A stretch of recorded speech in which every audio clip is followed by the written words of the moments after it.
जय माँ चांदनी माँ, जय बाबा शिव बाबा। गुरुर प्रति भक्ति एवं श्रद्धा थाकलेও गुरुर संगे सहमत पोषण करतेन ना स्वामी विवेकानंद। तारই কয়েকটা মজাদার গল্প আমি আপনাদের সঙ্গে শেয়ার করব। যেমন রামকৃষ্ণদেব বলতেন একটা গালে চড় মারলে আর একটা গাল বাড়িয়ে দেবে, কিন্তু স্বামীজি এই পদ্ধতিতে বিশ্বাস করতেন না। উনি টিট ফর ট্যাটে বিশ্বাস করতেন। যেমন একটা গল্প, উনি ট্রেনে করে যাচ্ছেন, পাশে ইংরেজ একজন সহযাত্রী আছে। তো স্বামীজি যখন শুয়ে পড়েছেন তখন তার জুতোগুলি ট্রেনের জানলা দিয়ে ফেলে দিয়েছেন, আর স্বামীজি তখন বিশ্রাম নিচ্ছিলেন। উনি দেখতে পেয়েছিলেন যে তার জুতোগুলো ফেলে দিয়েছে, তাও তখন তিনি কিছু বলেননি। তারপরে এই ইংরেজ ভদ্রলোক যখন শুয়ে পড়েছে তখন তার কোটটা এবং তার হ্যাটটা স্বামীজি জানলা দিয়ে ফেলে দিয়েছেন। ফেলে দেওয়ার পরে ঘুম থেকে উঠে যে ইংরেজ ভদ্রলোক জিজ্ঞেস করছেন স্বামীজিকে যে আচ্ছা, আপনি কি আমার কোটটা আর হ্যাটটা দেখেছেন?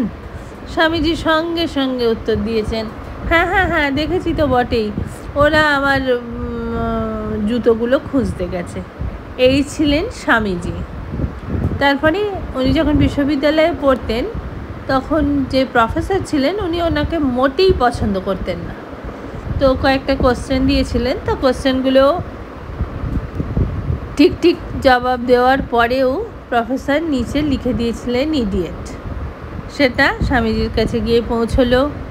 উনি এসে বললেন, তখন প্রফেসরকে বললেন যে আপনি তো ইডিয়েট লিখে নিজের নামটা সই করে দিয়েছেন, কিন্তু নাম্বারটা তো দেননি।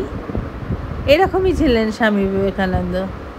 তারপরে ইংল্যান্ডের একটা সমাবেশে চায়ের আসর ছিল।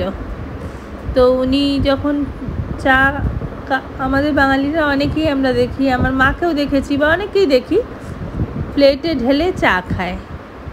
তো উনিও তাই খাচ্ছেন। তো এটা ব্রিটিশদের কাছে মানে এটিকেটের বাইরে। তখন বলছে যে এরকম মানে হাসছেন আর কি, হেসে বলছে যে তুমি কোনো এটিকেট জানো না, দেখো চা এরকম করে খেতে হয়।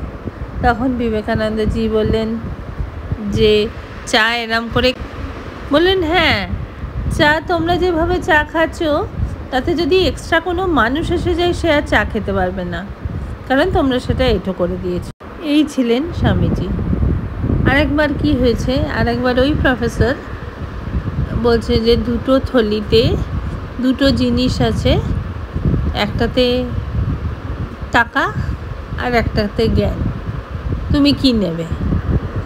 তখন স্বামীজি বললেন আমি টাকা নেব।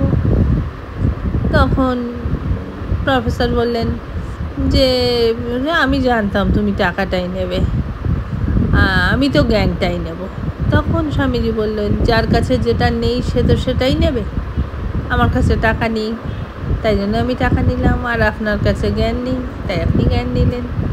এই ছিল স্বামী বিবেকানন্দের মানে জবাব। উনি কখনো কোনো জায়গায় হেরে যেতেন না, কোথাও না। এমনকি যুক্তিতর্কতে উনি সমানে রামকৃষ্ণদেবের সঙ্গে তর্ক করতেন। একজন মানুষের সঙ্গে উনি কখনো তর্ক করেননি, তিনি হচ্ছেন শ্রীশ্রীমা। শ্রীশ্রীমা সারদা তাকে সন্তান স্নেহে এতটাই মুগ্ধ করে রেখেছিলেন যে মায়ের মুখের ওপর কোনো দিন কথা বলেননি আমাদের স্বামীজি। জয় শ্রী ঠাকুর, জয় মা, জয় স্বামীজি, নমস্কার।